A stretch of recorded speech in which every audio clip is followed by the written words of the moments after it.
सुनते ही दौड़े चले आए मोहन, लगाया गले से सुदामा को मोहन। हो सुनते ही दौड़े चले आए मोहन, लगाया गले से सुदामा को मोहन।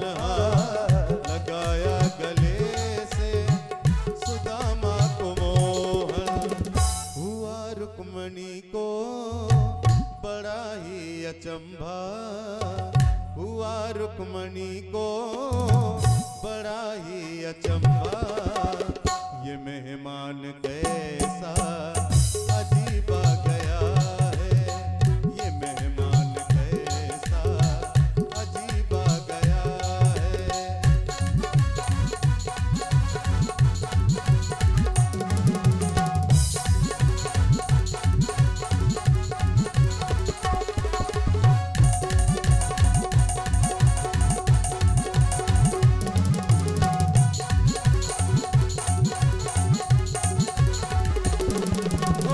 बराबर में अपने सुदामा बिठाए, चरण आंसुओं से श्याम ने धुलाए। हो चरण आंसुओं से श्याम ने धुलाए।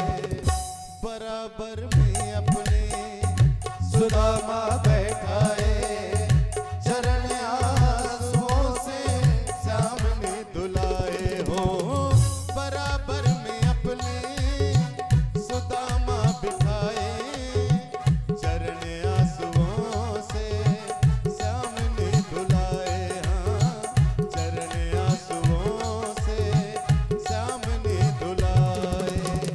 न घबराओ प्यारे सखा तुम सुदामा, न घबराओ प्यारे सखा तुम सुदामा। खुशी का समा तेरे करीब आ गया है।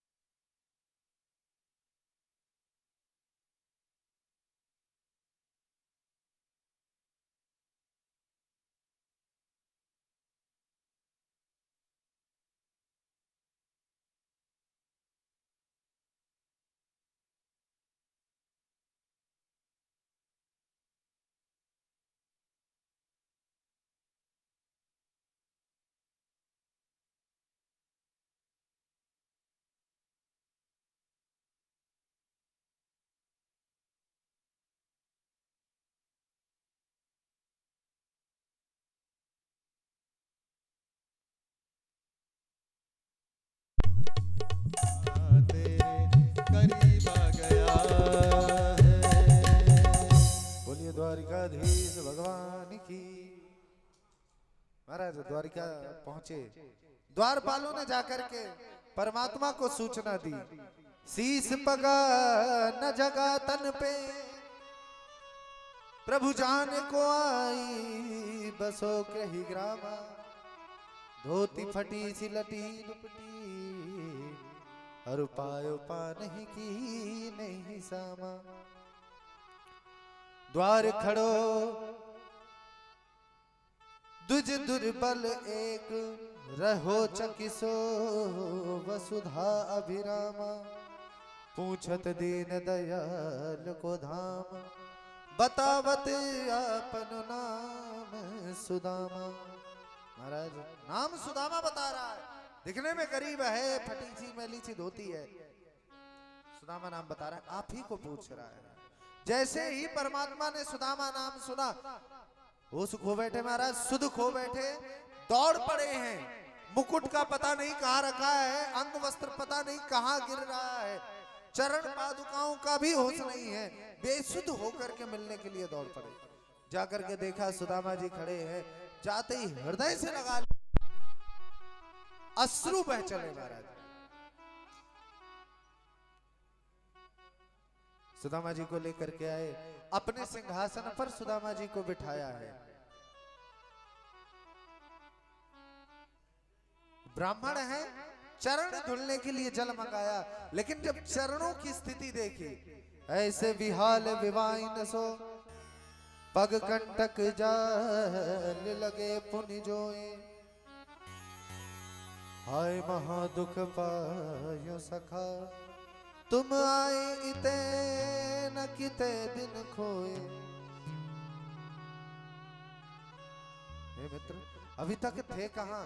इतने कष्ट में यहां क्यों नहीं आए? देखी सुदामा की दीन दशा, करुणा करके करुणा निधि रोए। और पानी परात को हाथ छुयो नहीं, नैनन के जल सो पग धोए। जल तो मंगाया, लेकिन उस जल को स्पर्श भी नहीं किया। अपने अश्रुओं से चरण की स्थिति देख करके, कांटे लगे हैं, कंकड़ चुभे हैं, रक्त बह रहा है, वो स्थिति देख करके इतने अश्रु बह रहे हैं, अपने आंसुओं से उनके चरणों को धुला दिया।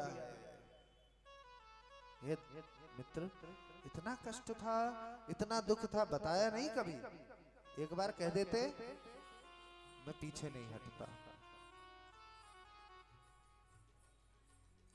कन्हैया और सुदामा जी मिलकर के आपस में चर्चा कर रहे हैं कि लाला और बता, सब कुशल मंगल। कन्हैया कहते भैया सब ठीक है, और तुम बताओ तुम्हारा सब बढ़िया। सुदामा जी कहते महाराज सब तेरी कृपा ते सबका जो बढ़िया चल रहा है। कन्हैया कहते हैं अच्छा भैया एक बात बताओ, विवाह है कि ना भैया, शादी वादी भाई? सुदामा जी कहते हैं हाँ लाला तेरी कृपा ते विवाह भी है गए, और बड़ी सुंदर सुशील धर्म पत्नी मिली हैं, और बड़े ही प्यारे प्यारे बाल गोपाल तेरी कृपा ते हैं। कन्हैया ने जैसी सुनी, हमें बिना बताए विवाह कर लिया महाराज, हमें बिना बताए। सुदामा जी ने कहा भैया ने ऐसी मजबूरी पड़ गई, ऐसी जल्दबाजी में विवाह भयो कि भैया बतावे कुछ समय ना मिलो। अच्छा हमारी छोड़, तू अपनी बता, तेरे विवाह भयो, तेरो विवाह भयो कि ना भयो, तेने करो कि ना करो? कन्हैया कहते हैं भैया विवाह तो है गयो। जैसे सुनी विवाह है गयो, कन्हैया तो पूछने महाराज विवाह है गयो तो ऐसा कर, बहुए बुला दे, हम आशीर्वचन दे दे, आशीर्वाद दे दे बहुए भी, क्योंकि महाराज विप्र प्रसादा धरणी धरो हम, विप्र प्रसादात कमला वरो हम, विप्र प्रसादात अजिता जितो हम, विप्र प्रसादद मम राम नामम। ब्राह्मणों का प्रसाद, उसका भी फल अपने आप में महत्व रखता है। ब्राह्मण इस सृष्टि के, इस भूमि के महिषुर माने गए हैं। पृथ्वी के देवता ब्राह्मण माने जाते हैं।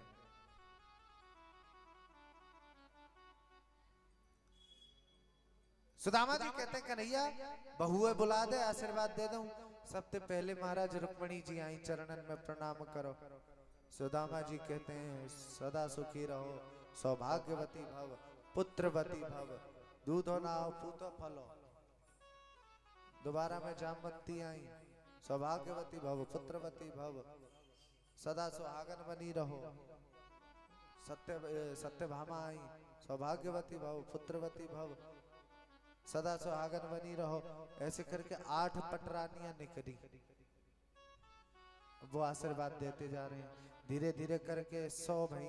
बोले कन्हैया कितनी है? बोले ना महाराज देते जाओ अभी तो हैं।